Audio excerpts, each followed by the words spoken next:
abooluganda Mukama yeebazibwe. Mukama yeebazibwe abooluganda. Luno lwe lunaku Mukama lwakoze, kale n'olwekyo tulusanyukiremu, tuyimbe, tutendereze Mukama, tuyimuse erinnya lye waggulu. Amiina. Weeyayana ng'otuddeeyo gwali ku kacaayi bw'atanneeteekateeka, bannange olwaleero lwa Sande tuzze wano twebaze Mukama, tuzze wano tumusinze, tuli mu kifo kino okumuweereza. Haleluya.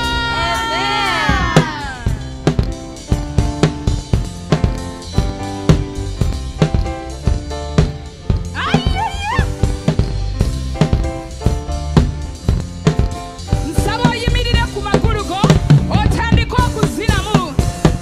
Kyotusuubira kyotulowooza omulokozi akisobola.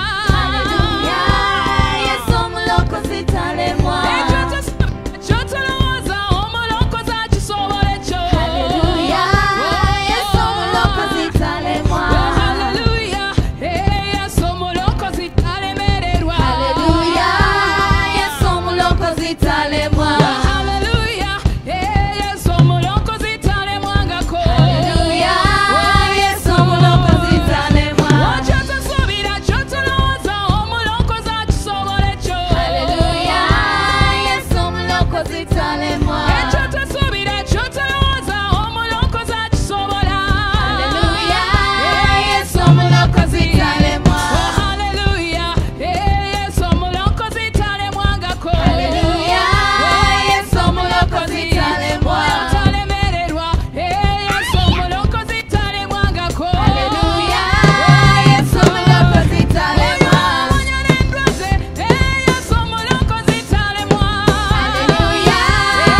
osaanira okusinzibwa kabaka teri yakwenkana mukama tukuyimusa kabaka tukuyimusa katonda w'eggye tukuyimusa gwewekka mukama gwewekka osaanidde ekitiibwa gwewekka osaanidde amatendo gonna teri yalinga gwe mukama teri yalinga gwe kabaka teri yalinga gwe katonda w'eggye teri yalinga gwe muwonya teri yalinga gwe atulwanira entalo teri yalinga gwe atemawo ekkuba awatali mukama tukuyimusa kabaka tukuwa ekitiibwa mukama osaanidde mukama oli mutukuvu ayi yesu tunakusinzanga mukama tunakuyimusanga taata ennaku zaffe zonna kabaka teri yalinga gwe mukama analinga gwe kabaka analinga gwe yesu analinga gwe taata ayi mukama ojjudde ekitiibwa mukama ojjudde ekisa mukama daba ekitiibwa daba ekitiibwa lemoseteyere bositandere kamama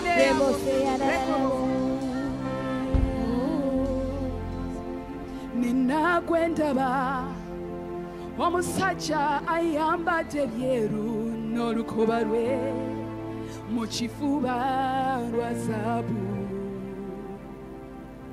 enviiri ze zitukula ng'ebyoya by'endiga amaaso ge nnimye ez'omuliro ebigere bye biringa ekikome ekizigule ddoboozi lye ng'amaazi amangi abatukuvu ndaba tusinza ozana kanvuname sinza ozana buli vivi divuname woli yesu gwe katonda ow'amaanyi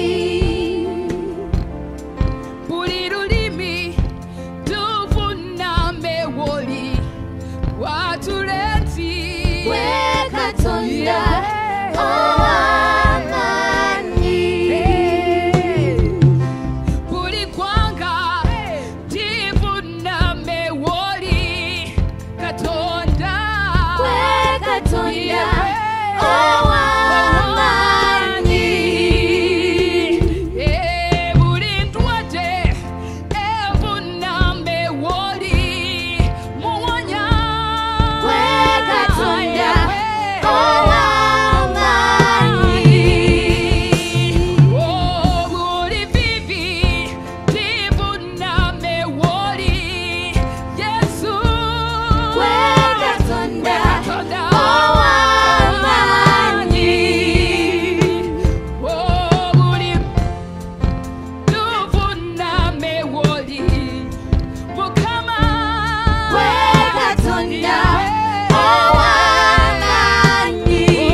Mukama Taata tukuŋŋaanye naawo tukuŋŋaanye ono mu linnya ly'Omukama Kitaffe nga tugamba nti gwe Alpha gwe Omega waffe gwe Katonda ekiddukiro kyaffe gwe Katonda omulokozi waffe gwe Katonda aliwo mu ntandikwa aliwo kati era alibawo mu nkomerero Katonda waffe ekikolo era muzzukulu wa Dawudi osinzibwe otenderezebwe gwampuliriza gwandaba weegatte wabudange oyimuse eddoboozi lyo oyimuse emikono gyo oyimuse ebigambo byo era bw'oba otudde ove mu ntebe yo oyimuke ogambe nti Mukama osaanidde gweweka gwe naatendereza gweweka gwe naagulumizanga gweweka gwe naasinzanga gweweka ebigambo byegende nti gweweka gwagulumiziddwa gwasinzibwa gwe Katonda omulungi emunyenye eyakaayakana okusuluma ku munyenye zonna emunyenye ey'okunkya osaanidde Mukama osaanidde Yesu amakya g'olwayo tetulina bulago tiza kusinza okujjako gwe Mukama Taata weebale Yesu weebale omwana wa Katonda omulamu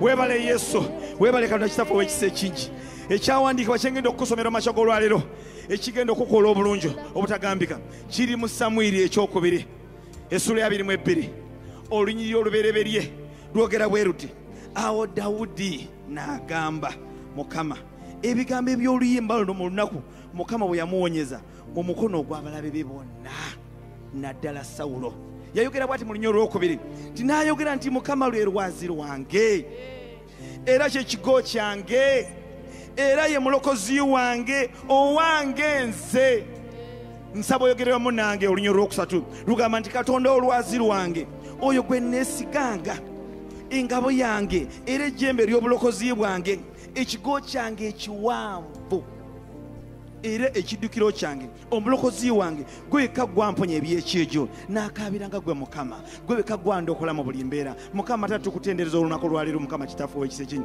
tukugulumiza nti gwe kiddukiro kyaffe gwali eyo omwami gwali eyo taata gwali eyo maama gwandaba mu ddiiro lyo nsabye ogambe nti Mukama kye kiddukiro kyo ku lw'abaana bo ku lw'ezzadde lyo ku lw'obufumbo bwo ku lw'emirimu gino bwadde waliwo embeera eno ey'omuggalo naye tusabye Katonda Kitaffe ow'ekisa ekingi afuuke ekiddukiro afuuke ekyokuddamu gy'oli olwaleero waliwo ekikujjira mu linnya erya Yesu awootudde kasi oyimuse eddoboozi n'ogamba yegwe ejjembe lyange tukwebaza Yesu olina gw'osumudde olwaleero tukwebaza Yesu olina gw'owonyeza olwaleero tukwebaza olina gw'olokodde olwaleero olina gw'ojja mu balabe be olina gw'owadde oluyimba luno tino lwe lunaku lwasumululwa okuggyibwa mu ndwadde mu bubi mu butali bulokole olwo lunaku lwaggyibwa mu mbeera eyo tukwebaza Yesu tukugulumiza mu linnya lya Mukama waffe Yesu Kristo weebale Yesu Oli Katonda w'amawanga, oli Katonda w'ensozi, oli Katonda mu biwonvu, katukuleko ofuge.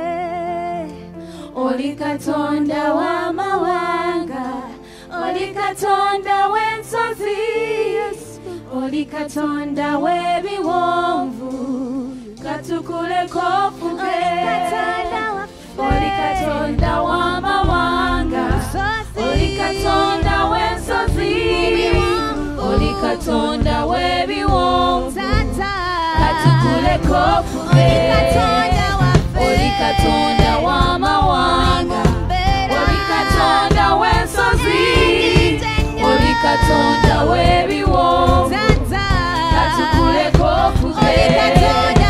Oli Katonda w'amawanga, oli Katonda w'ensozi, oli Katonda w'ebiwonvu, katukuleko ofuge. Katukuleko ofuge. Katukuleko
omulungi yeebazibwa oyo agwanidde okuweebwa amatendo, oyo agulumidde waggulu, oyo yakulokola, oyo yandokola, oyo gw'otannaba kumanya olwaleero akuwadde obulamu, akuwadde amaanyi, akuwadde ekisa, n'olwaleero akusobozesezza oddulaba. Tukwebaza Mukama, tukutendereza, tukugulumiza. Kankulye muganda wange gwandaba, ogwanidde okuwa Mukama amatendo buli lunaku, buli kunkya omuyimusiza ebigambo byo nga tunaba kukola kira kyonna, ozukuke oba ofukamire oba otambule naye ofuba okulaba ng'oba n'ebigambo bimusinza. Tukwebaza Yesu, tukutendereza, tukugulumiza mu linnya lya Mukama waffe Yesu Kristo. Muganda wange nkwaniriza mu kusaba kwaffe ku Worship Harvest, mu kusaba kwaffe okw'Oluganda. Weebale kutweyungako amakya g'olwaleero. Oli mulamu olwa kisa kya Mukama, naye kanyanyize mu ngeri enjawulo nga guno gwe mulundi gwo omubereberye ogusoose okutulaba ng'ogamba nti mbadde sibamanyi naye nafunye kye bayita linki oba omuyungagano ku mutimbagano guno ne nteekako n'ennyiga. Nkwaniriza muganda wange, ate naawe waffe owa bulijjo, naawe enkwaniza yonna gy'oli mu maka go, ku mulimu gwo oba mu mmotoka yo, yonna wootulabira amakya g'olwaliro ku Sande eno. Mukama Taata akuwa omukisa, naye gwe yakatweyungako kankutegeeze ffe baani tuyina kye tukiikirira, era kankutegeeze ffe baani mu linnya erya Yesu. Tugenda kwogeramu ebigambo bino ebikakasa ffe baani era kye tukiikirira, era tukola ki ng'obuweereza, era tugenda kuyamba tutya, oba si ekyo ogenda kuyimira otya naffe mu linnya erya Yesu. So tugenda kwatera ebigambo bino.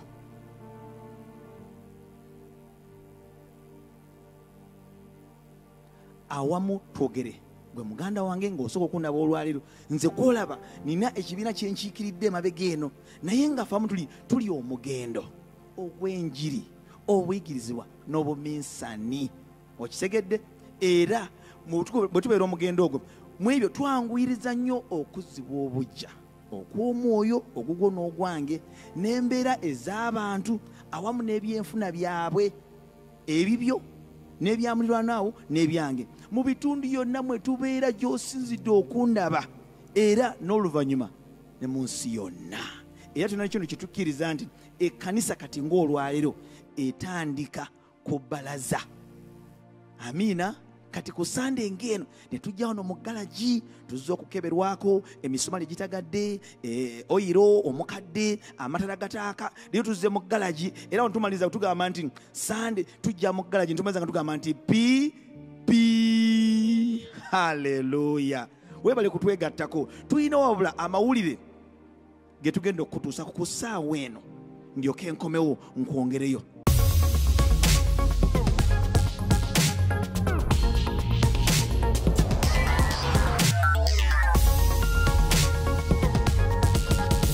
Awoluganda Mukama yeebazibwe. Amanya gange nze Silas Kalule, musumba wa Worship Harvest Kisoga. Ndi wano kubabuulira nga bwe nasobola okukula okuyita mu buwondo bwaffe missional communities. Omwezi gwa September mwaka 2020 ngenda ekisoga okutandikawo pharmacy olw'okuba nali njagala okutandika business, ate nga nali ndabye ekibuga Kisoga kyali kikula ku speed ey'amaanyi. Bwe ntuuka ekisoga ndaba nga wali weetaaga okutandikawo missional community. Nayita mu bakasitoma bange, mikwano gyange ne banneiba bange ne mbagamba njagala tutandike missional community, naye ekyanneewuunyisa babiri bokka abajja, era twali mu missional community nga tulimu abantu 4. Akaseera ako konna okutuusa mu December nga tukuŋŋaana 4, naye December atuuka nfiirwa taata wange. Ebiseera bye twali mu rest month, missional communities tezimiitinga, nfiirwa taata wange nenzigwamu amaanyi. Naye neebaza Katonda olwa abasumba bange mu kaseera ako baafuba nnyo okulaba nti bannyongeramu amaanyi, ne baŋŋamba nti togwamu maanyi, tokivaako. January atuuka ne nzija mu New Dawn Camp ne batuyigiriza okusaba, okubuulira enjiri, okukyalira bannaffe, okusomesa n'okusabira abalwadde bawone. Kati bwe naddayo nintandika okukola ebyo bye bansomesa, nintandika okubuulira enjiri. Bwetyo bwe twasobola okukula okuva ku bantu 4 ne tuwera abantu 3. Ne tutandikawo ne missional community y'abaana Kisoga Kids, ne tutandikawo n'endala ey'abavubuka gye bayita Zion. Okuva ku olwo ne tugenda ne mu lockdown ne batukubiriza okutandika okufeedinga baneighbor baffe, okubatwalira emmere. Ne tutandika okutwalira abantu emmere mu lockdown. Bwetyo bwe twasobola okutandika missional community ey'Oluganda gye bayita Zion, nga tubasomesa buli kimu kye tuba tuyize okuva MC Live, ne tubayigiriza buli kimu. Bwetyo bwe twasobola okukola. So ndi wano okuzzaamu amaanyi gwe wenna nti okutandika missional community kintu kyangu nnyo, naye ate toggwamu maanyi ebiseera ebisinga abantu bwe baba tebasobodde kujja. Gondera ebintu bye baba bakusomesezza. Bwe kuba kubuulira njiri, genda obuulire enjiri. Okuba kusomesa abasomese buli kimu ky'oyize. Singa naggwamu amaanyi mu kaseera ako, Washifather Kisoga teyandibaddewo. Nkuzzaamu amaanyi wa Luganda. Oba tonnatandika missional community gitandike, kuba bwetyo bwe tugenda okukyusa ebitundu byaffe, bwetyo bwe tugenda okuzzaamu amaanyi abantu abaweddemu amaanyi mu bitundu byaffe, bwetyo bwe tugenda okukyusakyusa embeera z'abantu eyo yonna gye tubeera. Mwebale nnyo, mwebalire ddala.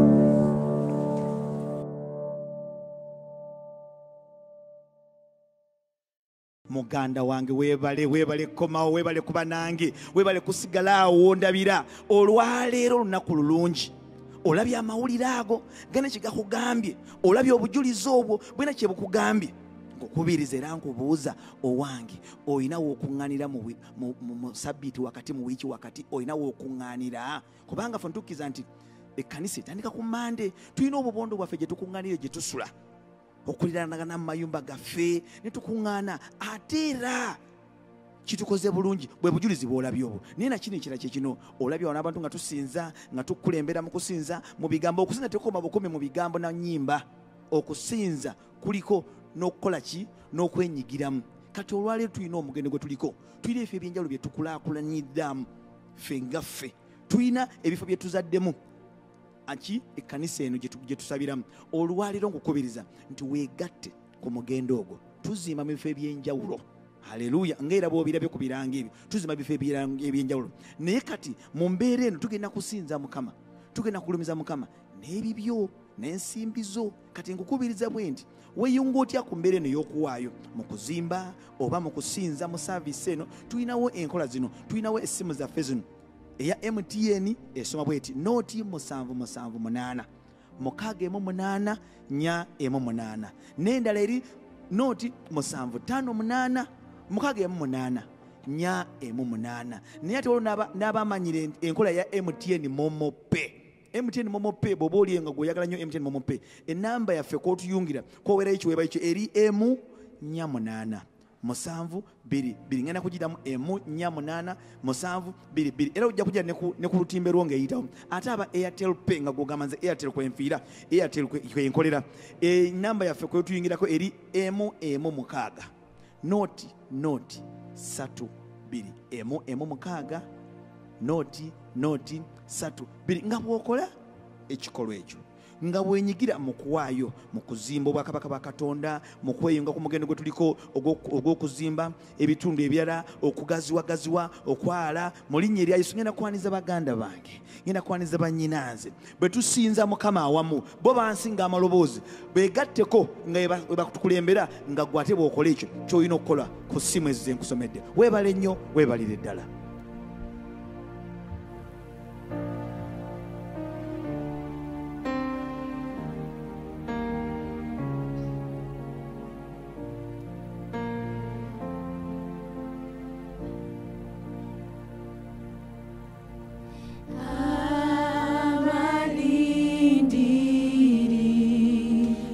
Yesu teba wangulwa ensine weberekaye teba muduka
n'engalo ez'amaanyi n'amaloboozi ag'okusaakanya mu linnya lya Mukama waffe Yesu Kristo. Ebigambo biwulidde bulungi. Linda Yesu ye yekka alina amaanyi agayamba gwakooye n'oyo akyalinamu otwanyi agayamba oyo omulwadde agayamba oyo anafuye.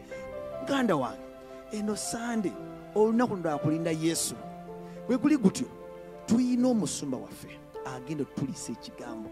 Mbeera gwe njogeramu n'ab'enju yange n'abantu bange gwe taata gamba abaana timuve ku bye mukola mwonna mujje mutulwana tugenda kulya tugenda kugabana.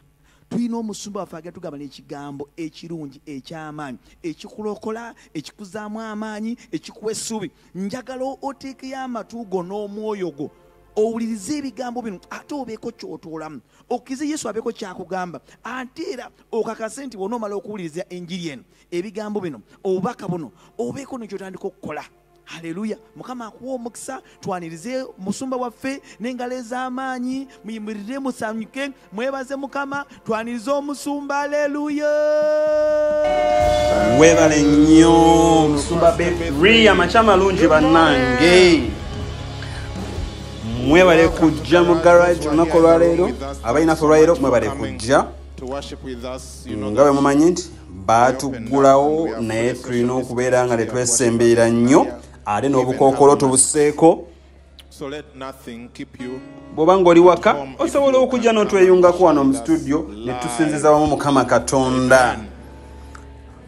Manyi abamu ku mmwe mukyazizza abantu mu mayumba gammwe balaba saavisi eno nammwe musobola okutwegatako ku ssaawa 5 n'eddakiika 15 ne mubeera live wano mu studio oba wano wonyini mu kanisa. Osobola okutuulako nawooli wano maaso ndabawo ku butebe obulala osobola okutuulako osobola okukyusa oba oyagadde n'otula mu maaso wano. Amacha malungi mwebale kujja. Abantu bangi abalaba twegasseeko mu makanisa ga Worship Harvest amalala 33.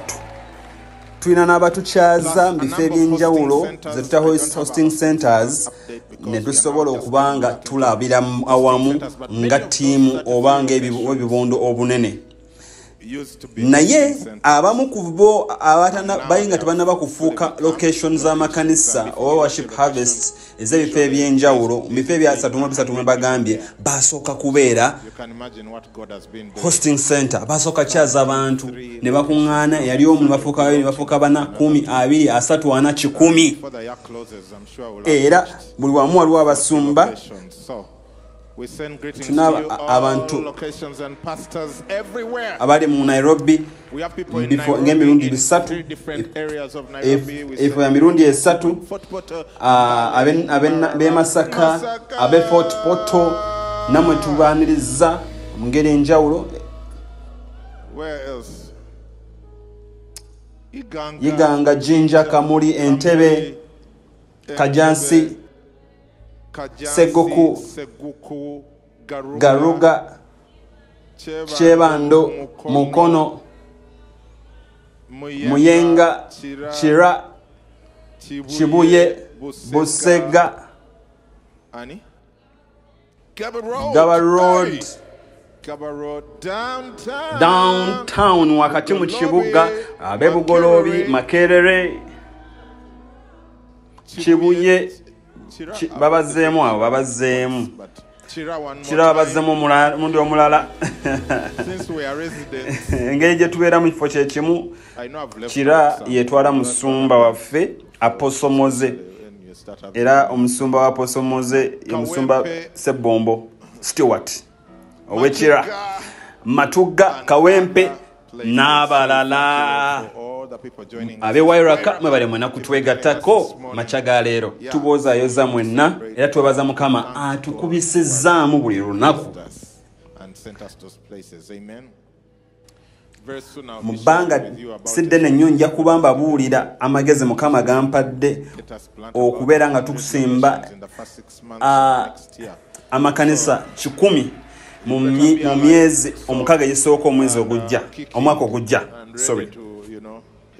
Mu abatya vaccine mugende babakuba empiso mwegemese akati gwatya okwegemesa nze nange musumba wongenda kwegemesa sibwe kuba omulundi ogusoose okubanga weegemesa ng'ojjuka endwadde ziri omukaaga zebatugambako nga tusoma primary nazo wazeegemesa omwali measles, polio, diphtheria n'ebirala tuberculosis nga bwatwala bakugema omulundi ogwasooka watwala eddaala ery'okukkiriza ne bakugema kati mu ngeri y'emu ogenda kutwala eddaala ery'okukkiriza ne covid bamukugeme newankubadde ng'ofunye ng'ogemebbwa oba ng'ofunye vaccine eyo osigala oyambala akakookolo nakisomye ku Twitter oba wa ng'abantu bana gye baali bali babagema empiso zonna bazimalayo naye ate ne babakebera nga balina akawuka ka coronavirus kikyamu kibi nnyo simanyi bakikola ekyo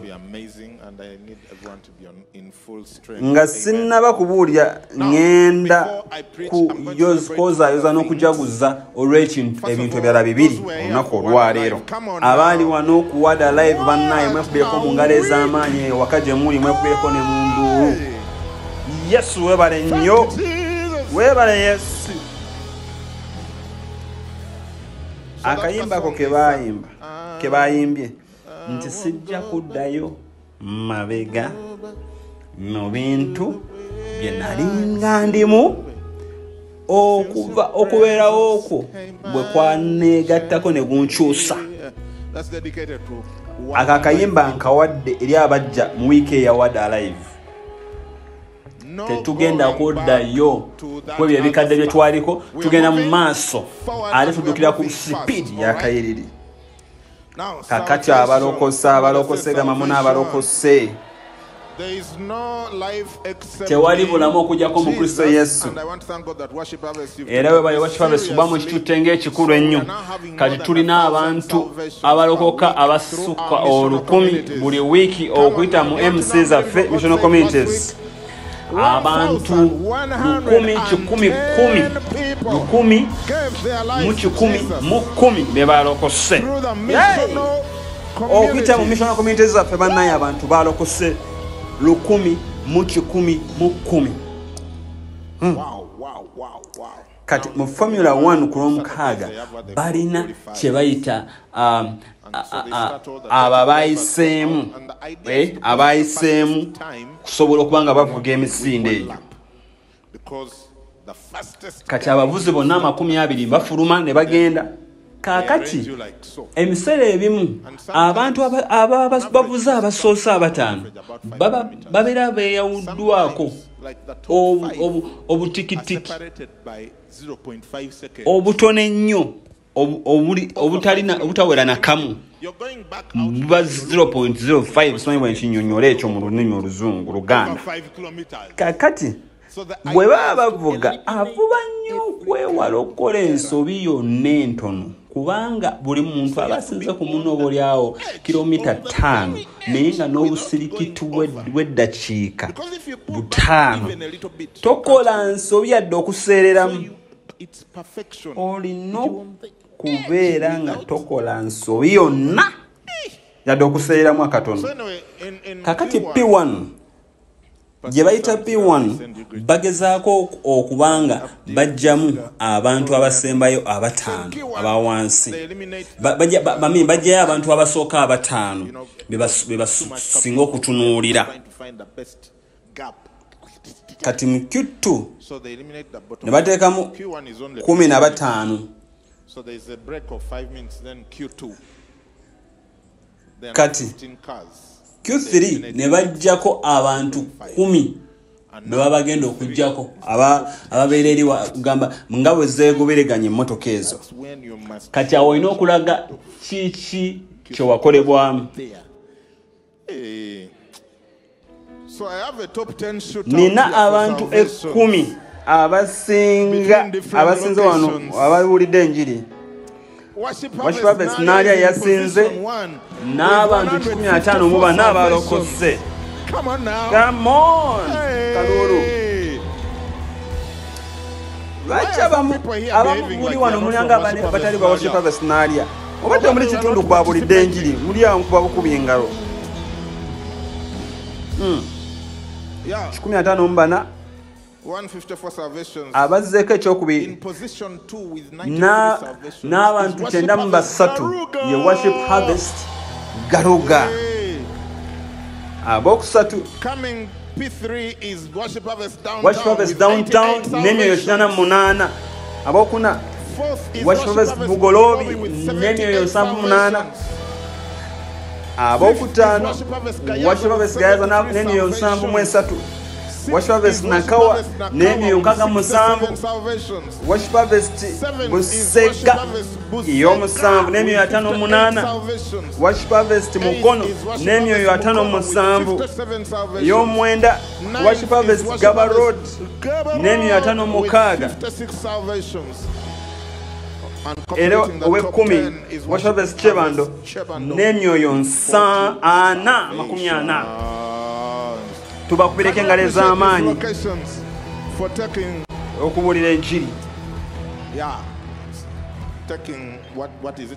mwebale kutwala njiri ng'ekikulu n'abalala bwe tuyinza okwogera worship harvest Kibuye Mbalala Nkungu Iganga Makerere Kajansi abo nabo tusobola okuboogerako kwabadde n'emyoyo gisukka 20 tubakubireko engalo ez'amaanyi tujaguze kona kulwa abantu abalokose bannaye engalo ez'amaanyi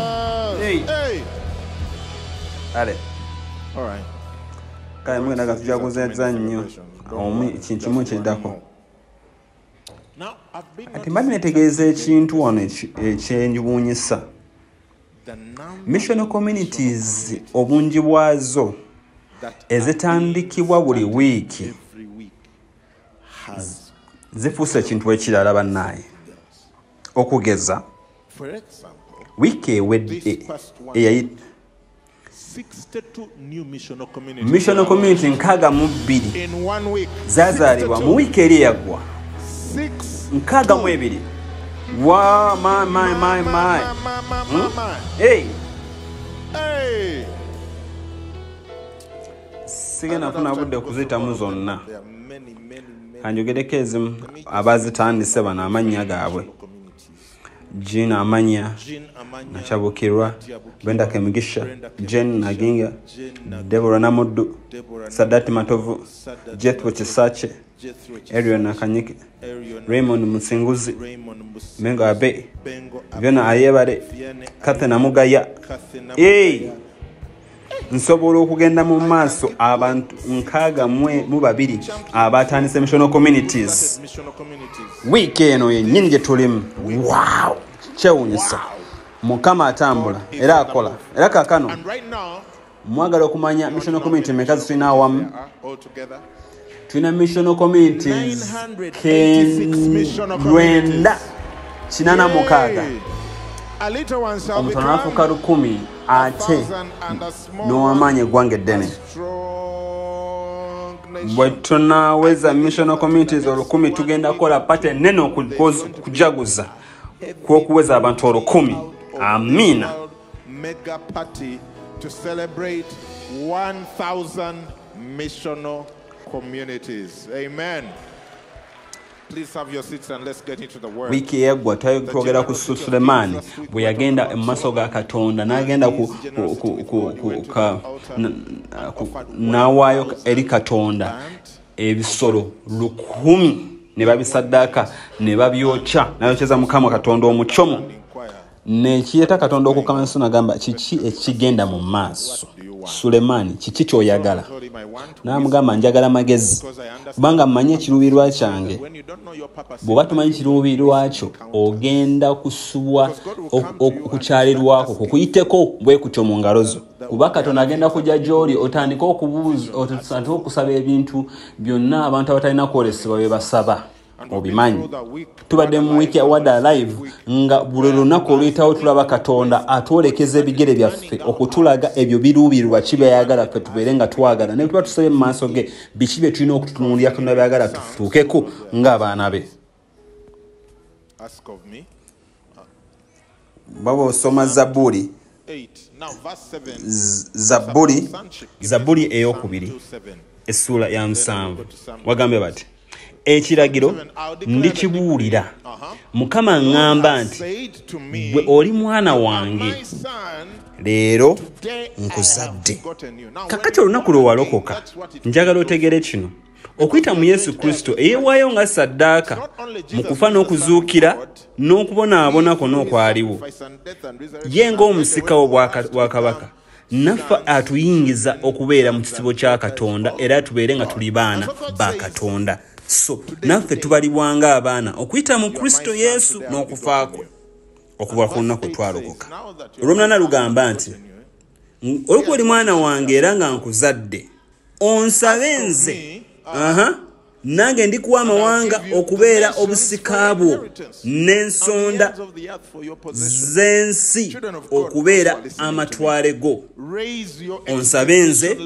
nange ndikuwa amawanga okubeera obusika bwo n'ensonda z'ensi okubeera amatwale go bw'aba Katonda asobola okuwa eggwanga oba amawanga asobola okuwa peya y'empale ze bayita jiini Katonda mu bwakatonda we asinza atya okusobola okukuwa amawanga oba eggwanga n'atakuwa nnyumba mwakusula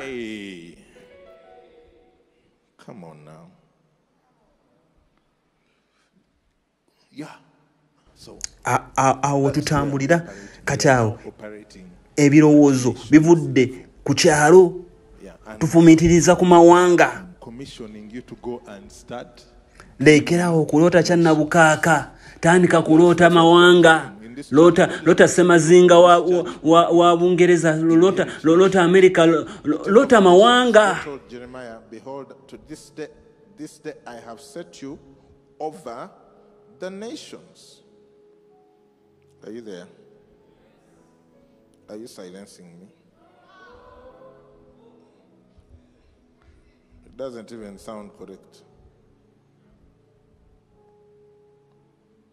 Okay. So Solomon asked for wisdom. Sulemani asaba amagezi. Era bw'asaba amagezi kano n'agamba tofaayo osabe magezi kati onsabye magezi n'ebirala byonna abantu bye banoonya kambikuwe. Bw'atyo Sulemani bwe yafuuka kabaka bwe yafuula ffeeza ne zaabu okuba ng'amayinja mu Yerusaalemi. Okimanyi ekyo kitegeeza yayagala okubeera n'eggwanga oba ekifo nga buli muntu akirimu mugagga. Kakati oyinza okubeera mu bulamu obulungi wano mu by'obwakabaka oba mu buweereza engeri yokka gye tugenda okutegeera nti oli bulungi oli mu bulamu bulungi ng'olina abantu abalala b'ofuula okuba abalungi era nga bali mu bulamu bulungi awo tujja kumanya nti oli mu bulamu bulungi. Kitegeera otandise bizinesi abantu badde emirimu otwala ebintu abantu bakuwa ebintu n'obigula n'obasasula awo Katonda wayagala tubeere. Amiina amiina. Kakati tugenda kudda ku ddaala eddala era mu kintu kyekimu katugenda kwogera ku kugaba naye ng'okugaba ogabira ku levo yo ey'abantu abali bw'oyinza otuukako ku levo yo naye nga si kugaba kuno ng'odda waggulu. Okugaba kw'okudda waggulu kwe tutunuulira nti oba ogaba owa Katonda owa abazadde ebintu ebifanaganako bwe bityo.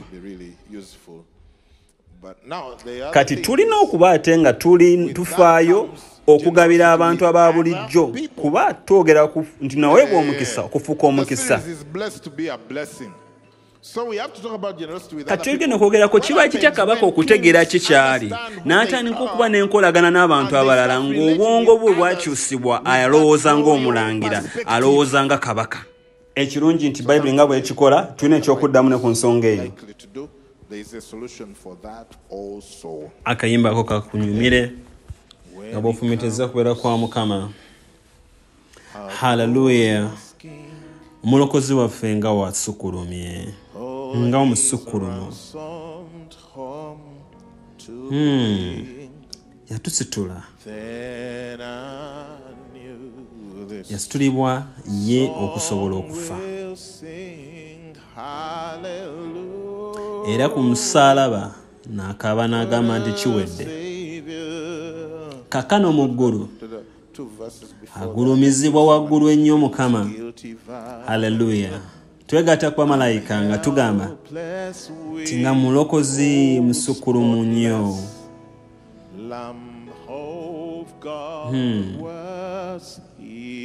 Hallelujah.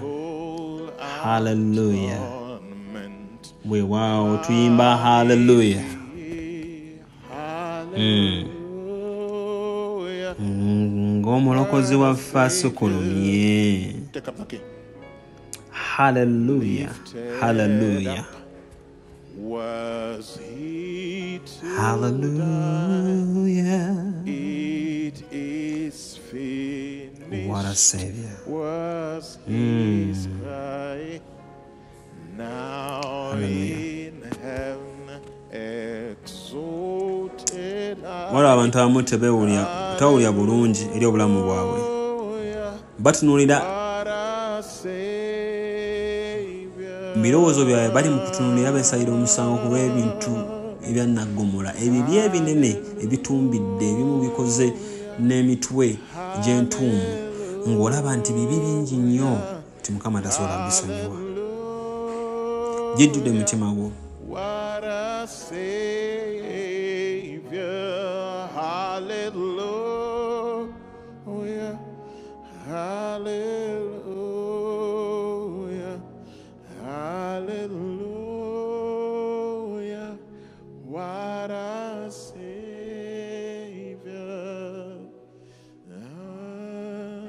Owulira ng'ogamba ddala Mukama alina They just don't feel good about nange nsobola okubako kyenfuna okuva eri Katonda mu bubi bwange buno bwe ndimu mu mbeera gye nakuliramu ye in their thoughts. osobola okufuna ekintu ekirungi okuva eri Katonda. Feel like, oh man, you're feeling dry. Si nsonga kikye wakola n'ekyotanaba God says you deserve it. naye ku lw'ekyo mutabani wange kye yakola What you have done or not done. mu ggulu ku musalaba era ekyo bw'okitegeera ogenda kunamulondeyo okusaasira n'obukakafu omumatizibbwa. Singa wali osobola okwerokola wali teweetaaga mulokozi. Ensonga lwaki nze naawe twetaaga omulokozi lwa nsonga lwakuba tetusobola kwerokola. Pawulo agamba nti omusajja omubi bwe nti anayinza okunnunula okuva mu bubi bw'ensi eno. Olina okitegeera naawe ali wano nti oweebwa omukisa okufuulibwa omukisa si mu ngeri gy'okikozeemu naye ku lw'ekyo Kristo ky'asobodde okukola okuyitamu ggwe. Olw'okukkiriza notandika okubeera mu bulamu obwo era bw'okikola ekyo ekyo kigenda okubeerawo nti bw'anadda kabaka waffe agulumidde ow'ekitiibwa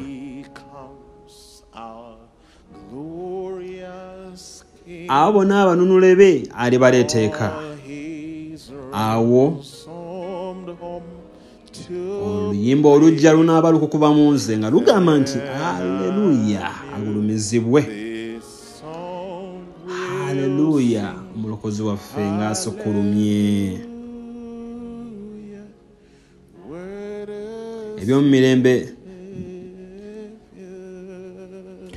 Ebyomu mirembe ekyokubiri essula 9 olunyiriri olusooka wagamba nti awo kabaka omukazi ow'essiba bwe yawulira ettutumu lya Sulemaani.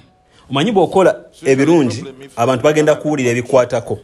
Mu bulamu buno fuba nnyo okubanga erinnya lyo likulembera nga tonnaba kulabisibwa na kulabibwako abantu kabube n'ekisuubirwa ku kwekyo kye bakusuubira okujjako singa baba bakufunye. Buli linnya likiikira empisa ate kikiikira n'omuwendo. Kisa kino okutuuka bayogera ku linnya nti Kamara mmanya omuwendo nekyo kye nsuubira kuva mu muntu oyo kikyagenda kyengenda omumugyamu. Come on now, it's shutting me down or not? Yeah. Okubeera nga abantu bamanya muwendo ki gw'oleeta wemba akolaganya naawe muwendo ki ogwengattako olw'ensonga y'okusisinkana. Cristiano Ronaldo, their stock grew by what percentage? 14%. In just 2 weeks. Man U stock grew by 14%, just resigning one player who is old. He is not in the prime of his life. When he went to Juventus, within 24 hours, they had sold enough t-shirts to pay for his transfer fee. And his transfer fee was above $100,000. $100 million.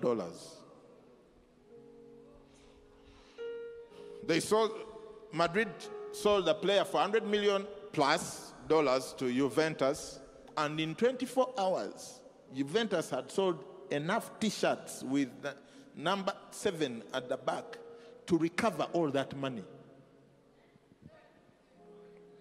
Say value. If we sold anyway. Hey, why are you scaring me? But if there was a transfer,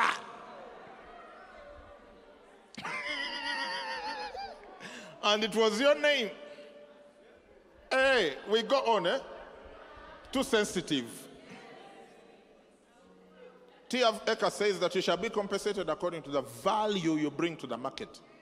Usually you can tell where things lie based on what your employer is willing to pay you. Hey. We don't have a lot of time, so they are just going to keep coming like that. So get ready for it. Value and if you take nothing out of today's message, at least if you sleep off after a few minutes, take value and values. When they say Moses Mukisa, what do they expect? Churches. I like that. Churches, disciples, leadership, intensity, speed. Some of you, when we hear your name, we just see things slowing down. Now that shall not continue in the name of Jesus. Value and values. Hey. It says, when the Queen of Sheba heard of the fame of Solomon, he had done something. It's not about having a social media account.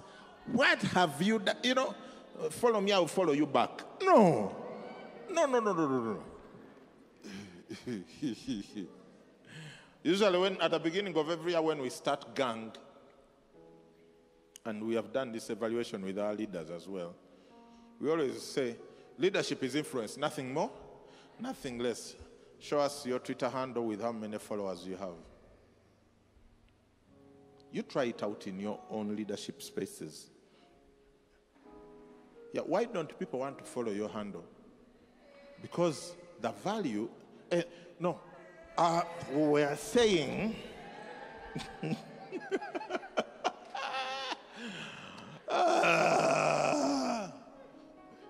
Shegede, Ribaba, my right leg is shaking. People are scared of confessing value issues. Guys, let's talk. Let's get to grips with this issue.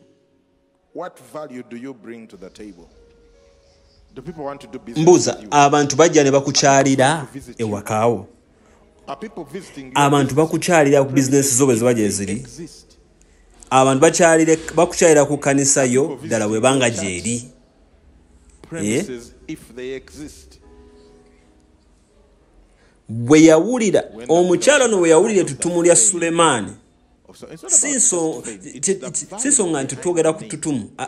Naye omukyala olwo yawulira n'abakyala w'e Siba bwe yawulira ettutumu lya Sulemaani n'ajja okukema Sulemaani n'ebibuuzibwa ebizibu e Yerusaalemi ng'alina abaddu bangi nnyo n'eŋŋamira ezeetisse ebyakaloosa ne zaabu nnyingi nnyo n'amayinja ag'omuwendo omungi. Awo bwe yajja eri Sulemaani n'ateesa naye ebyo byonna ebyali mu mutima gwe. omanyi Sulemaani yali musajja watutumu nnyo kubanga bagamba nti bakabaka bonna ab'oku nsi bajjanga okumwebuuzangako. Yali tayogera bakabaka bokka ne n'abantu ab'obulijjo bulijjo yalinga abo bajja ne bamwebuuzaako ng'abalamulira emisango. Kati osobola okukiraba nti Sulemaani ateeka okuba yali musajja ng'ali bize nnyo. Osobola nokisanga ng'oba oli awo wooteeri gye bayita Yerusaalemi yakolanga ssente nnyingi nnyo kubanga waba nga tewaali ngeri yakola appointment ne Sulemaani wayinanga okujja n'osiisira awo mu eyo wooteeri okumala wiiki eziwerako okusobola okufuna Sulemaani. Wasasulanga ruumu yo aw'okusula n'emmere gy'oyinza okulyako ebbanga eryoli awo. Mpaka mwana muwala jjana abudde mu Bufirika. Njagala okukuutira ensonga eno mugitegeere nti n'abakyala oba kabaka omukyala ow'Essiba yali mukyala ate nga yali Mufirika. Mukyala ekigambo mukyala kikendeeza omuwendo gw'omuntu. Abudde mu Bufirika omuwendo ne gweyongera ddala okukkira ddala wansi naye nga tosobola kukendeeza muwendo gwe. Kubamu akafaananyi nti yava mu Bufirika n'asala ebibuga n'ebyalo n'amawanga okugenda mpaka e Yerusaalemi okulaba Sulemaani. Kati ensonga lwaki olinganga gobakuba gaamu ne supagulu eyo mu kyalo kye wazaalibwa e Masaka Nabukaakanawa, ensonga eri emu tonnaba kusettwa ku bigere kugenda kulaba abantu balala. Yali mugezi n'agamba omusajja ono namuwulirako kuba akuzizza obwakabaka bwe. Njagala mbeera omukulembeze akulembera nga ne bwakulembera oyo Sulemaani. Kangende gyali nyumyeko bunyumya naye. That's wisdom for someone right now.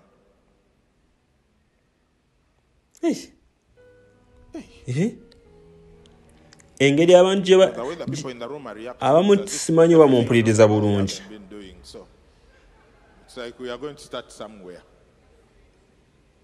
Genda onoonye omuntu. Genda onoonyeeyo ku muntu akusukkulumyeko. Kati ate kati bw'ogenda onoonye omuntu nga ali mu mbeera mbi okusinga kati ate mugenda kwegattako ki awo oba yakugattako ki? Funa omuntu adduse sipiidi mayiro buwanana akuli mu maaso, funa engeri gy'omwekwata abaako by'omuyigirako. N'asalawo n'agamba ngenda kunoonya Sulemaani.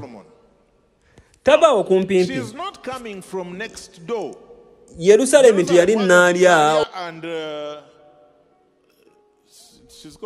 oba kyali wajjala oba ntindo. Ayitibwa ng'asitudde obugagga bungi. Masekati jjukira ayita mu masekati g'ababbi bangi abateega mu nguudo okubanga bakwata abagagga abalina ebintu bye beekoledde basooka batwala ebintu byabwe. So n'atambula n'ejjeere lyonna. Kubamu akafaananyi ng'eŋŋamiya zikoze wakasota okuva mu maaso mpaka nga tolengera olengera bulengezi. Kakati kubamu akafaananyi ng'omusirikale ali mu kukuuma ku bisenge bya Yerusaalemi ali waggulu ali mu kunywamu kaawo kacaayi. Amakyagamu anywa kacaayi awo bw'ayayuuyamu.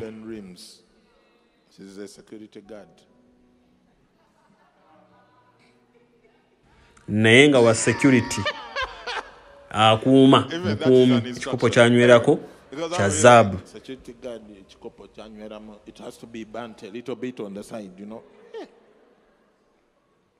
Kati aba ali awo n'atunulira mu kitangaaza kye n'asooka akirongoosa alowooza baalabye bubi n'addamu n'atunulamu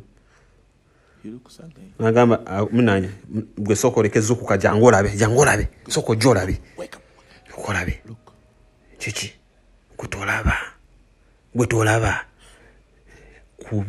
kuba kwedikota kuba essimu yita abali Yerusaalemi tulina obuzibu. Tetumanyi bano abajja abajja mu mirembe ne kye tulaba wakasota w'eŋŋamiya amagye abakozi abaddu n'abazaana we babasiba tebazze kutulumbagana ono ajja alabika ng'omuntu obuvunaanyizibwa w'omuwendo waliwo omuwendo ajja olunaku lumu olugero si lutuufu wa poliisi wa patrol lumu mu America ng'ayimiriza emmotoka emu yali edduka sipiidi nnyo kanagenda n'atunula bw'ati ataddeko obuntu obwo bukaaba n'addayo mu motoka ye eya patrol n'akuba essimu ku headquarter ya poliisi n'abagamba nti nina omuntu gwe nnyimirizza kusinza nga bwe nningiza munda nina omuntu gwe nnyimirizza omuntu gwe nnyimirizza ng'alabika wa mugaso nnyo ate nga wa muwendo n'amubuuza wa muwendo era wa kitiibwa nnyo atya kitiibwa kikyalina kyogerako ne bamubuuza oyimirizza akiikirira state yaffe oba congressman gw'oyimiriza tinedda ono asingako congressman n'agamba oyimiriza gavana wa state yaffe nti asingako awo nedda oyimiriza seneta omukubi omukono seneta nedda seneta meya nti nedda kati sebo tubeere serious oyimiriza vice president wa America oba chief justice oba secretary of state nti nedda ekitegeeza oyimiriza president oba president wa ggwanga ddala gw'oyimiriza nedda kati ani gw'oyimiriza nagamba simanyi gwennyimiriza naye okusinziira nga bwendabye Papa yali mumuvuga kakati Papa yali mu America ng'akyaddeko kakati Papa n'agamba driver we munnange ebiseera ebisinga tetufuna mirembe nga Papa okufunako ku mirembe gino badde nkusaba leero kanvuge gwetuula butuuzi mabega kakati olw'okuba bamuwadde okuvuga emmotoka aludde n'ogivuga Papa kye yakola nga atandika okuvuga emmotoka ng'agivuga sipiidi erivaawo mpitewo akati yali driver we n'atandika omugamba akati munaye Papa mukama wange siganye oŋŋambye nkuwa ovugemu naye ng'odduka sipiidi nnene nnyo bajja tukwata kojja tofaayo nze Papa tebajja tusiba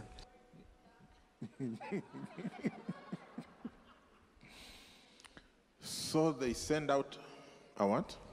ne basindika Papa bagamba ojja mu mirembe tenzija mu mirembe ne babatwala mu lubiri wala ne bayingira munda jjukira waliwo abadde mu hotel Jerusalem bali awo balinze wiiki namba batono bwe yajja yayitawo buyisi straight ku lwaki kubanga bye yaleeta omuwendo gwe ogumu ku muwendo gwe yaguleetera mu bintu ebikwatikako kaakati kyengezako bagamba abalangira n'abambejja tebakyala ngalonsa kati eryo tteeka wano mu Worship Harvest bwaba tebagambanga tokyala nokyalewo omuntu n'ogenda ngalonsa tovanga mu lubiri lwo mu bwaguuga bw'ennyumba yo oba amaka go w'obeera ogenda okyayire Worship Harvest member omulala ali mu bwaguuga bw'ennyumba ye yiye oba si yiye kyonna kyonna kyekiri n'ogenda ngalonsa obaako nekyogenda nakyo tuli balangira n'abambejja mu Worship Harvest tetukyalira bantu nga tuli ngalonsa kati n'abakyala w'essiba oba kabaka omukyala w'essiba kino kye yategeera kye kyama kyafuna era najja yayitawo buyisi mpaka mu lubiri wa kabaka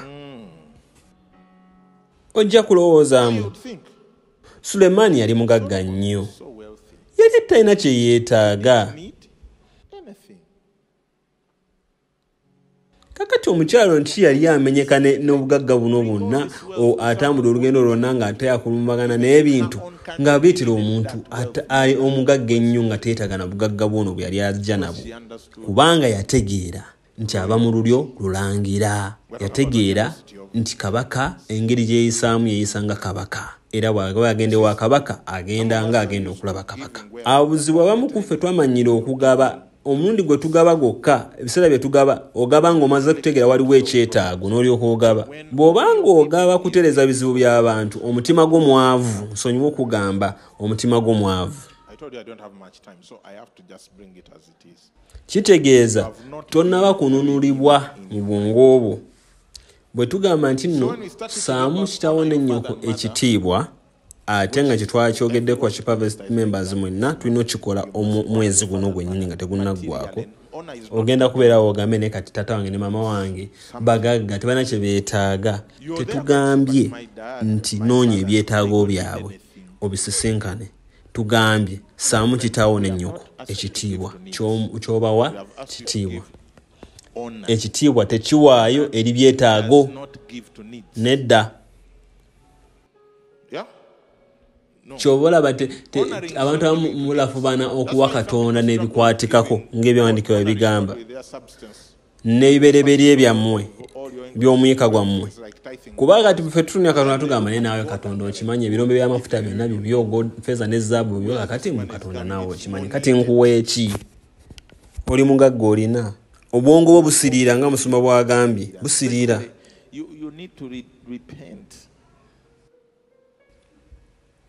abalangira tebalowooza bwe batyo ebirowoozo byabwe bikyukamu kati gwe walookingira nti nno wali abeetaaga enjala beeruma babawa kawunga na bijanjaalo saagala kukikuba eri ntekyetaagisa okugaba tugaba nga tugaba wansi tugaba mu mbiriizi ne tugaba waggulu otya ogaba wansi osisinkana obwetaavu bw'abantu n'owa mikwano gyo abantu abali ku levo yo Bayibuli egamba nti buli omu mukwano gw'oyo agaba ebirabo bw'obanga tolina mikwano laba bajeti yo ey'ebirabo gy'olina efaanana etya kijja kubuulira emikwano gyo gy'olina nti mitono olw'okuba nawe togaba birabo nabagambe sina budde bumala niwabaawo okugaba waggulu boogabira tebeetaaga na bugabirizibwa tebeetaaga ssente zo tebeetaaga byobawa naye mu bantu bonna betuwaaba ono akuli wansi bemwenkana level nowa waggulu awantu wokka we tujja omukisa kwe kugaba ng'odda waggulu eryo n'asinga gw'osuubira nti alina nnyo teyeetaaga Bayibuli egamba nti n'oyawa omwavu aba awoze Katonda era anaamusasula naye gamba ssaamu Katonda ekitiibwa n'ebibyo byonna n'ebibereberye ebyo eby'omuyika gwo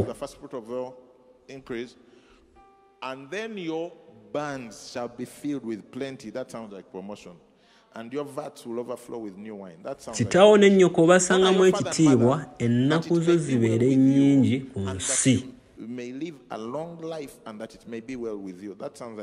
mu ngeri ndala obeera okuzibbwa ovudde ku ddaala eddala ogende ku ddaala eddala bw'owa omwavu ajja kukuwa kyewawaayo bwe ziba ssente ajja kuddiza ssente naye bw'ossaamu kitaawo n'ennyoko ekitiibwa ne Katonda mu ggulu agenda kuwa ekintu ekisinga omuwendo ekyo kyewawaayo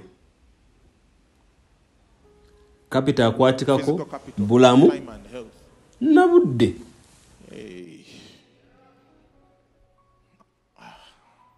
okugaba nga kabaka oba ng'omulangira olunyiriri olwokubiri awo Sulemaani n'amutegeeza byonna bye yamubuuza mu ngeri endala tewali kibuuzo kyabuuzibwa Sulemaani kyamulema kuddamu byonna yabiddamu bulungi awo kabaka omukazi ow'Essiba bwe yamala okulaba amagezi ga Sulemaani n'ennyumba gye yazimba n'emmere y'oku mmeeza ye n'okutuula kw'abaddu be n'okuweereza kw'abaweereza be n'ebyambalo byabwe okuddako emabega katono Sulemaani yalina obusobozi obuddamu ebibuuzo bya Nnaabakyala oba kabaka w'Essiba byonna kitegeeza nti ffe tuli bakabaka tulina okuba n'okumanya baako ky'omanyi naawe soma ebitabo yiga ebintu tuli mu biseera bya kumanya si kituufu okubanga aliwo ebintu by'otamanyi Amukumu mugenda ku kanisa mwagala twogere bwogeze ku biseera eby'oluvannyuma twogera ku bulamu n'obulamu tubwogerako kubanga oli wano kyekigenda mu maaso obwakabaka bwo kabujje obwakabaka bwa Katonda bujja mu nnyumba yo okwagala kwe kulabisibwa mu bulamu bwo lwaki butamanya amazima tabeera nakumanya n'amagezi mu byonna bye twetaaga mufune magezi amagezi kye kintu ekikulu ono omusajja yaddamu ebibuuzo byonna abantu bajja gye tuli nga balina ebibuuzo baagala tubekube tubaddamu naye kambabuulire obuyambi bw'osobola okuwa omuntu si bwakumuyamba na nsimbi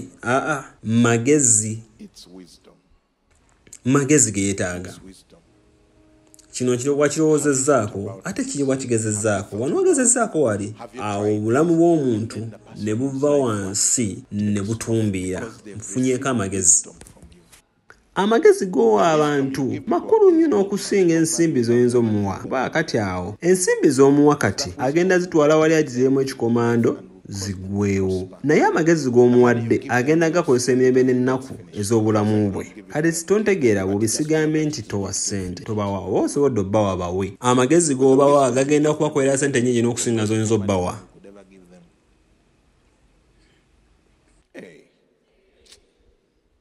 mbuulira bulungi okusinga gwapuliriza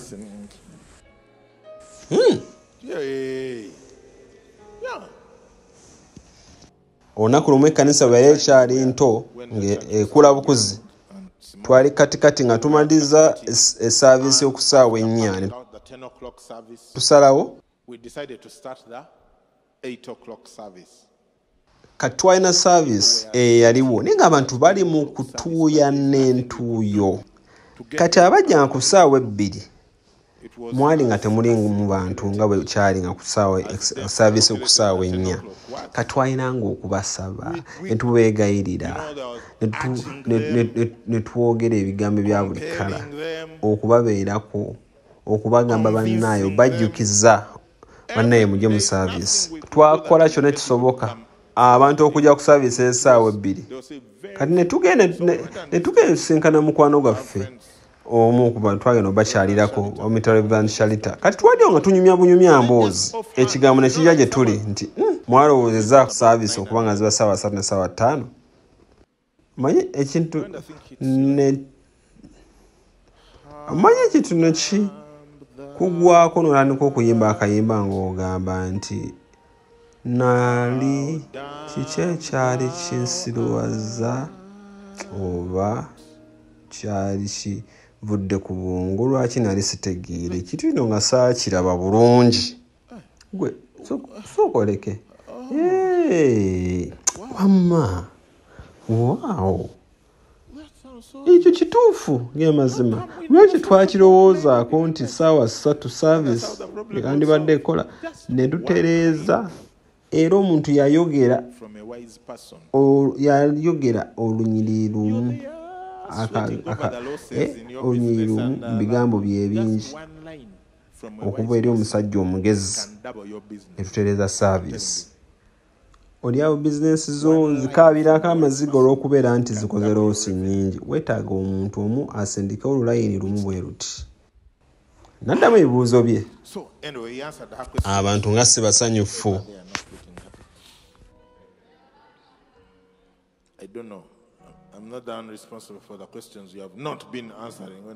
awo kabaka omukazi ow'essiiba bwe yamala okulaba amagezi ga Sulemaani amagezi gasobola okulabibwa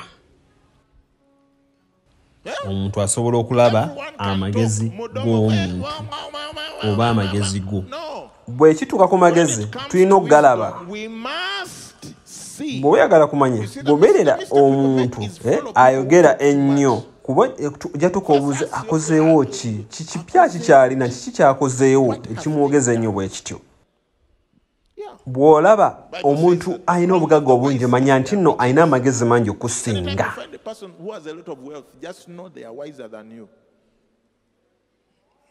unless you have more wealth than them. Yeah.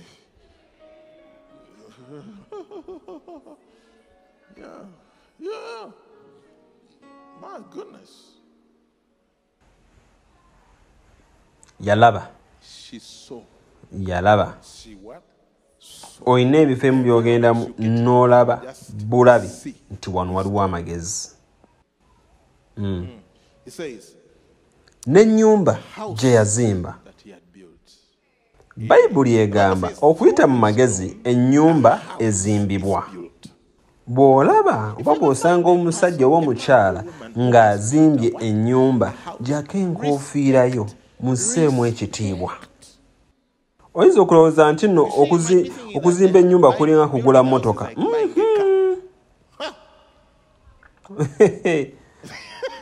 Ebyo ebibiri tebirina ne bikwataganira n'akamu n'akeddagala. Mu magezi n'amagezi ennyumba ezimbibwa ate mu kutegeera ejjuzibwa eby'obugagga eby'omuwendo.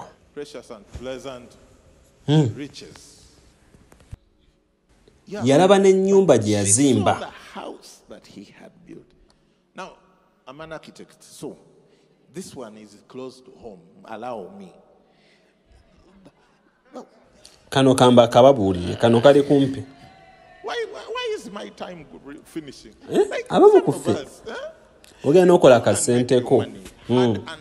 Ekiseera ekituuka eky'okuzimba naye nga ekyalo tekikuvangamu.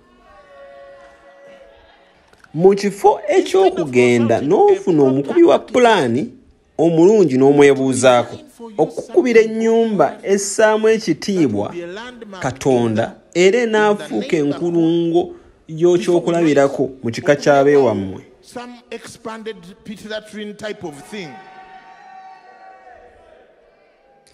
N'oyingira ennyumba eddinisa liringanga oba kiki olinganga ayingira ekkomera olugi lutunudde waalwo eddinisa litunudde waalyo ennyumba ekutte mu mbinabina kyokka baakamala ogizimba eringanga esulika tegwa egwa eri awo kweggamba ogenda kukozesa miliyoni 3 okuzimba ekintu ne tutagala kusasulira abantu bakuba pulaani. Ogenda ku internet n'onoonyayo obufaananyi n'obukozesanga pulaani otandika okutetenkanya okuzimba. Tuve mu bwavu bannaaye ebidowooza z'obwavu tuziteeke ebbali. Omanye ekintu ekikulaga ekireeta kyoyinza okulabirako obwavu bw'omu bwongo n'obwavu obwa ddala olina okuyaayaana okugula seminti okugula omusenyu okugula amabulooka n'ebyetaagisa naye toyina kuyaayaana kufuna byetaagisibwa kukolebwa nga tonnaba kugula musenyu n'ebidiridde okugeza ng'okuba pulaani y'ennyumba eyo.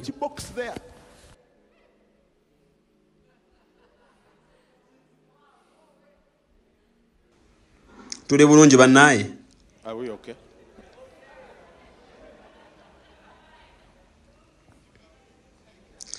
Naawe kenyini ennyumba yo togyagala toyagala nagisulamu.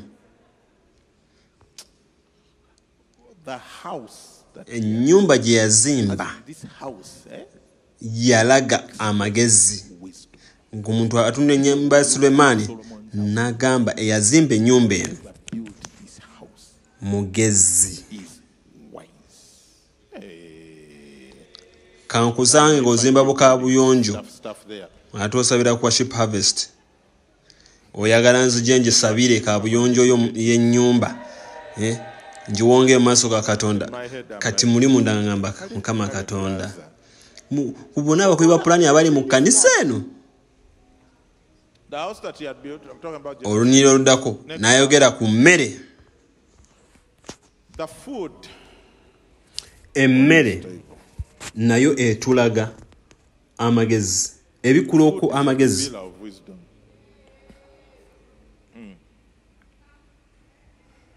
Waliwo profesa wa Canada omu eyakola okunoonyereza engeri abantu ab'enjawulo gye bakolaganamu gye bakwasaganyamu emmere. Omwavu wa wakati n'omugagga ennyo. Kakati omwavu yaayagala sowaani ejjudde bakuli ye gyejjuzo gyesseeko omutwe ye mwavu. bungi bwa mmere. Waliwo restaurants ezimu zimanyiddwa ne mu Uganda muno abantu bangi bazeetaaga. Ezimu nnungi naye ng'amazima gali nti bo baategera abantu baffe tusooke tukole ku ky'obungi bw'emmere abantu bagenda kujja era kituufu bajjuza. Sijja zoogerako ne muzimanyi. Restaurant nnungi naye emmere ey'omulundi emmere essowaani emu esobola okuliisa abantu bana mulya lumu. Wali ogenzeeko ku mukolo gwonna oba mbaga brother ng'amaze okwegabira emmere ku layini ya buffe ng'amaze okwegabira nga ataddeko olusozi lwe bayita lw'enzooli bamuhabula nga lwatadde ku ssowaani nasuula n'akasuka k'ettooke n'ateekamu ennyaanya n'ateekamu obutungulu n'ateekamu kiki kwegamba ogenda okwetagiriza ng'ebinyeebwa beetabise mu butungulu, obutungulu bwetabise mu nnyaanya, ennyaanya zeetabise mu green pepper, ate sukwayiika kwegamba anoonya ne waagira n'asooka n'amujinjika asobole okuyingiramu n'assaako ebijanjaalo n'ayiwaako ebyennyanja n'akugamba n'ateekako ekivuguto. Kati aba wakatikati abo baagala mmere nga nnungi, mmere nnungi, bachefu balungi, etestinga bulungi, ebintu bwe bityo. Naye bali abagagga emmere ogireesa otya, efaanana etya bw'ogenda mu bifo by'abantu abagagga gye babeera ng'olina obwongo bw'oli obwa wansi n'ono wakatikati ojja kuswala. Baleeta essowaani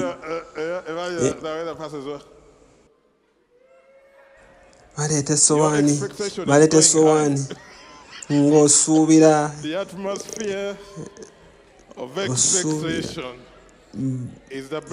oba oli awo nga baleesa essowaani n'ogirengera eringa omuwala agireeta oba omusajja agireeta bulungi mu kasitayiro, omutima gwo ne gusituka. Wanantu n'obeera n'okulindirira okw'ekika ekyawaggulu olinza ekyokulya kyo. Basitula essowaani ekutuukako agenda okugissa wansi ogiteeka ku mmeeza ng'olabamu olunyaanya lumu, ng'olabamu n'akatungulu, n'ogamba kiki ekyatuuse ku mmere. Naye nga bwe bati abagagga bifo bye balyamu emmere bagireeta mu ngeri bwe zityo gye bayita presentation. Obeera ogamba eno emmere gwe tutandikira oba ye emmere eyaddala. Kati n'olya ng'omalawo mangu endya 2-3 n'olindirira baleete emmere eyaddala ogenda okaba nga baleese ka bbiiru. Tusonyiwe mune wagenze mu kifo kikyamu mwandigenze wamama yingia pole. Abamu kufa abali eka. Abantu abamu banyumirwa okulya emmere emu ey'ekika ekimu ate nga gamba yasiriddeko wali mu mbirizi, baagala nga emmere esiriddeko wabbali waakiri. N'okuweereza kw'abaweereza be n'ebyambalo byabwe n'abasenero be n'ebyambalo byabwe. Kati abantu abakuwa emmere eka waye bambala batya? Osobola okubajjayo ne bavayo mu bantu oba bakumira manju, musigale manju gye muliira, gye mukola buli kimu kisigala manju, tebavaayo basigala manju. Bannayekyusaamu n'olutindo lwe yayingirirangako okugenda mu nnyumba ya Mukama. N'agamba kabaka nti ekigambo kye nawulirira mu nsi yange kyali kya mazima eky'ebikolwa byo n'amagezi go, era naye saakikkiriza bigambo byabwe okutuusa lwe najja mu maaso gange, okutuusa bwe najja mu maaso gange ne gakiraba. Era laba saabuulirwa kitundu kya bukulu bw'amagezi go osinga ettutumu lye nawulira. Wali osisinkanyako ku muntu n'oggwamu bugwe maanyi, kubanga kye wawulira nga kimukwatako ne kyolaba kyennyini tebikwataganye, n'owulira bubi nnyo ku nsonga eyo. Abasajja bo balina omukisa, abaddu bo balina omukisa, abayimirira mu maaso go ennaku zonna ne bawulira amagezi go. Spirit FM, Spirit TV, thanks for joining us. I know you'll be going offline soon. Bassekabaka 4:22 kabaka omukyala ow'essiiba yasanga bajeti ya Sulemaani eya buli lunaku bweti awo ebyokulunaku olumu bwe babisolozanga Sulemaani byali ebigero ebyobuta obulungi 30, ebigero ebyobuta 60, ente za ssava 10 n'ente eza ssava mu ddundiro 20, n'endiga 10, obutassaako njaza na mpewo na nangazi na nkoko ze basavuwazanga. Abamu kufa omukyala bwagamba nti omuna ebintu biwedonga bana ebintu bigwa bita butugutu akaita yawedde wate n'okyusa ku ddoboozi n'osiba n'emitaafu.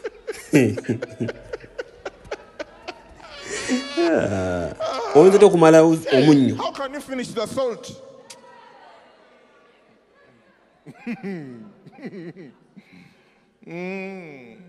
Ne batandika okukendeeza ebintu bateeka mu mmere.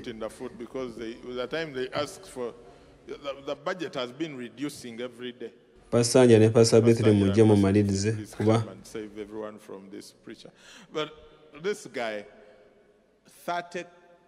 ente 30 olunaku n'ente 10 n'endiga 10. Go back to the previous verse. Yakubanga yeetaaganga ensawa 50 ez'eŋŋano n'endala 10 ez'eŋŋano okulya buli lunaku abantu be. Kati bwe twogera omuntu akulaakulana mmanya nti gw'osobola kulya katono ne kati kubemu ekifaananyi. Dining ya Sulemaani yali yenkana ky'obunene. Abantu bameka bosobola okuliisa ensawo 15 ezakala oba akawunga oba kirala kyonna kyonna.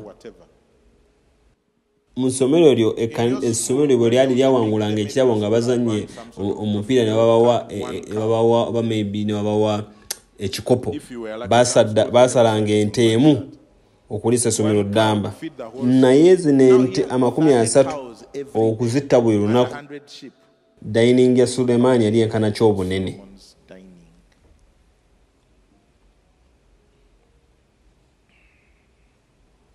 N'awa kabaka talanta 12 eza zaabu n'amayinja g'omuwendo.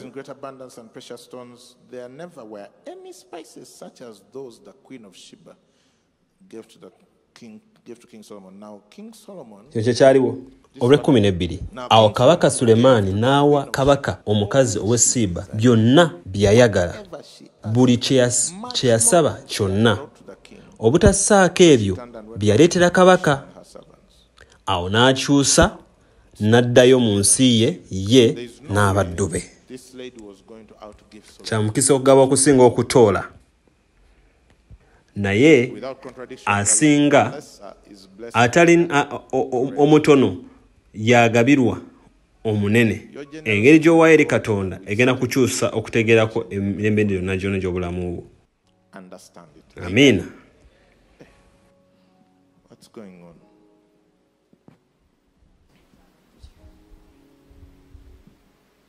Wow.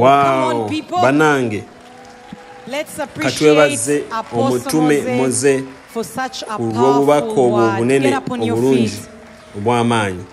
Yimirira ku bigere ebyo. Ekyebuzibwa Yesu kyagamba era ogenda kikolerako ki? Bingi ebyogeddwa mpulira mu mutima gwange nti Worship Harvest Katonda atuyita okugaba nga tutagabangako. Era wagenda kubeerawo enjawulo wakati waabo abagenda okuwaayo mu ngeri eno y'obwakabaka. Wagenda kubaawo obugabirizi obw'enjawulo n'omukisa ogw'omwoyo. Era nkwaniriza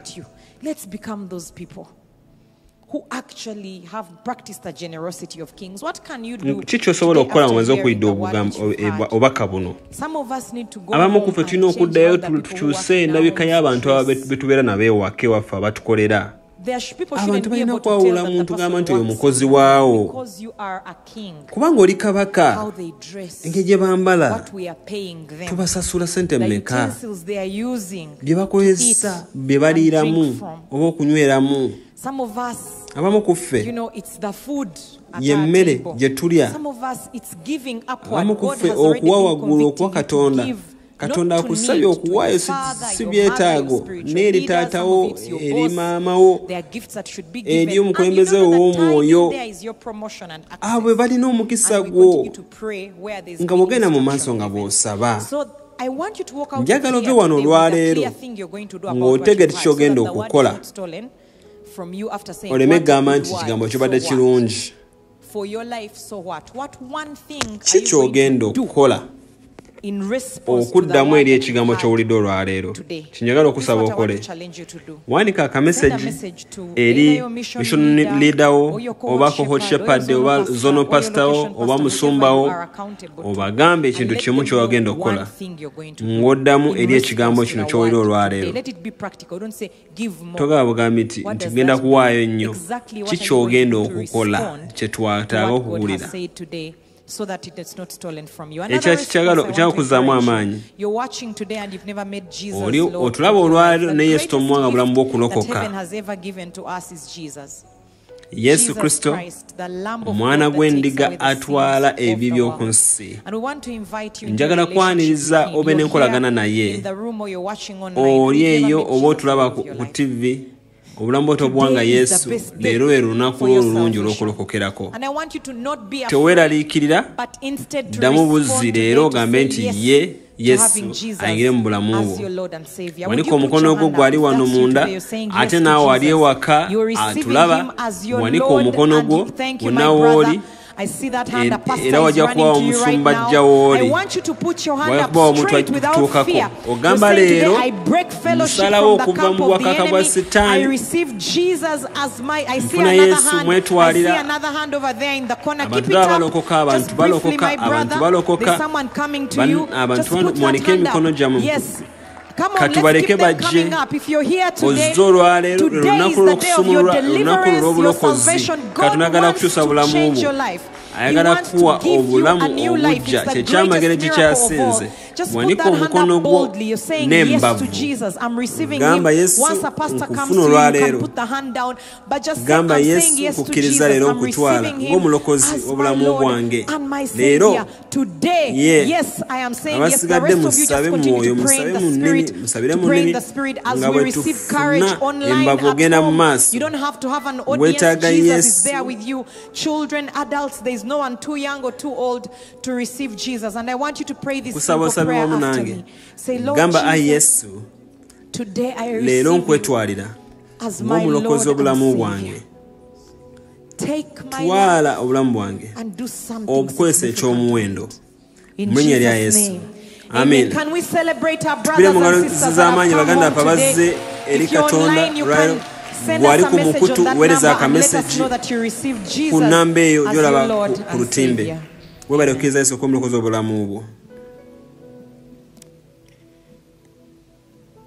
There's the verse that our apostle read last. How the Queen of Sheba went back with whatever she asked for. And then took back so much. But kept saying, you can never outgive me. Now King Solomon gave to the Queen of Sheba all she desired. Kabaka Suleiman n'awa kabaka wa Seba buli kimu kye yali ayagala n'okusinga ku bye yali aleese. Kyempulya Katonda agamba tosobola kuwaayo kusinga Katonda busobozi bwe. Waliwo abantu abamu abaagala okutwala eddaala okuwaayo ekirabo ekisukkulumawoko maaso ga Katonda. Abamu temunasalawo. Katonda akugamba tosobola kuwaayo kusukkuluma. ojja kufuna byonna bye weetaaga byonna bye weetaaga ogenda kufuna n'okusingawo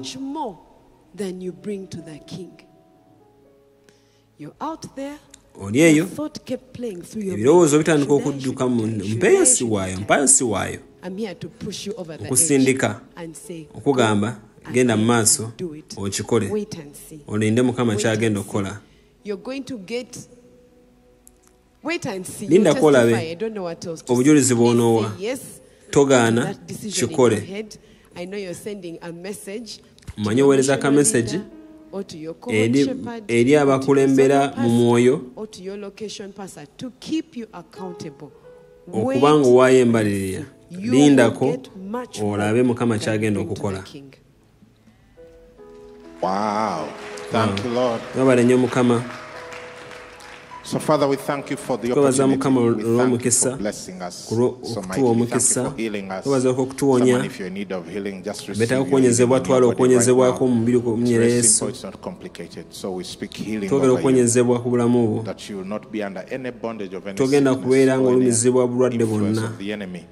Thank you for healing us, for filling us with your spirit. Thank you for loving us, for teaching us your word. May your word bring forth fruit. Ekigambo ky'okuleeta ebibala tukuwa ekitiibwa tugulumiza era nga tugenda mukama abawa omukisa kabawa emirembe kabalage enzigi entuufu ez'okuggula n'ez'okuleka nga nzigale amagezi waggulu w'emikwano gyo obeere ekyokuddamu wonna gy'obeera bifo gy'okolera of kingdom value and values. Leka omuwendo gw'obwakabaka n'empisa ye erabisibwe mu mmwe. Amiina. Sacha mukama Yesu tumukwala kwa Katonda. Otutima kumwe mutukuvu bena bafenna. Amen. Amiina. Mwebale nnyo okujja. Amiina.